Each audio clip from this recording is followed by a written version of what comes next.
अच्छा जी, इस वीडियो में हम लोग एक बहुत इंपॉर्टेंट चीज़ स्टडी करने वाले हैं और वो ये है कि स्टॉक और इन्वेंट्री के अंदर डिफरेंस क्या होता है।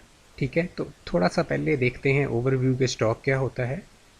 स्टॉक ये होता है कि अनसोल्ड गुड्स जो आपके पास पड़ी हुई हैं at a particular point in business are called stock. ठीक है, किसी भी डेट या किसी भी टाइम के ऊपर आपके पास जो अनसोल्ड गुड्स पड़ी हुई हैं उसको हम कहते हैं कि ये आपका स्टॉक है। ठीक है जी, बिजनेस का स्टॉक है, यानी ये फिनिश्ड गुड्स की बात कर रहे हैं हम। ठीक है, अनसोल्ड गुड्स जो हैं ये फिनिश्ड प्रोडक्ट जो आपकी है जो कि रेडी टू सेल है, इसकी हम बात करते हैं स्टॉक के अंदर। और अगर हम इन्वेंट्री को देखें कि इन्वेंट्री की क्या डेफिनेशन होती है, तो इन्वेंट्री के अंदर रॉ गुड्स भी शामिल होती हैं, इन प्रोग्रेस गुड्स भी शामिल होती हैं और फिनिश गुड्स भी शामिल होती हैं। यानी कि इन्वेंट्री जो है ये ब्रॉडर टर्म है, इसके अंदर तीनों चीज़ें शामिल होती हैं। रॉ गुड्स और इन प्रोग्रेस गुड्स कौन सी होंगी, जिन पे अभी थोड़ा सा काम हुआ है और अभी वो तैयार नहीं है सेल के लिए, और फिनिश गुड्स जो कि रेडी फॉर सेल है, उन पे जो भी हमने काम करना था वो हमने कंप्लीट कर लिया। ठीक है, जैसे मिसाल ले लें कि फ़र्नीचर का कोई बंदा काम करता है तो उसने लकड़ी का फर्नीचर लिया है, उस पर पेंट और पॉलिश उसने खुद से करनी है, तो रॉ गुड्स क्या होंगी, लकड़ी का furniture without paint and polish. ठीक है, उसके बाद इन प्रोग्रेस गुड्स क्या होंगी कि अभी पेंट थोड़ा सा हुआ है और अभी कंप्लीट नहीं हुआ काम, तो ये इन प्रोग्रेस गुड्स होंगी।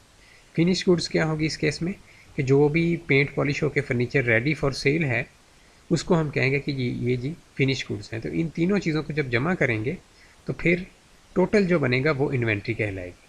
ठीक है जी, तो अब हम इनका डिफरेंस जो है इसको प्रॉपरली देखते हैं। Stock is supply of finish goods available for sale and inventory includes both finish goods and components that create a finished product. ठीक है, यहाँ पे ज़रा इन डिटेल नहीं लिखा हुआ, इस वजह से मैंने पीछे से एक्सप्लेन कर दी हैं दोनों चीज़ें। तो in other words all stock is inventory but not all inventory is stock. ये बहुत इंपॉर्टेंट है कि स्टॉक जो होता है ये बेसिकली आपकी फिनिश गुड्स होती हैं जो कि अवेलेबल फॉर सेल हैं।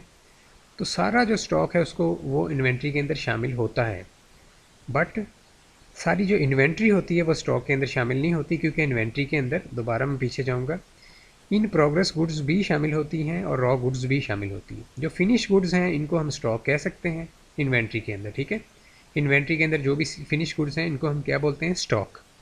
लेकिन इन्वेंट्री की टर्म चूँकि मैंने ऑलरेडी बताया ब्रॉडर टर्म है, इसके अंदर रॉ गुड्स भी शामिल होती हैं और इन प्रोग्रेस गुड्स भी शामिल होती हैं, इसलिए इन्वेंट्री का एक पार्ट जो है वो स्टॉक है। ठीक है, अब दोबारा हम यहाँ पे आते हैं कि ऑल स्टॉक इज़ इन्वेंट्री।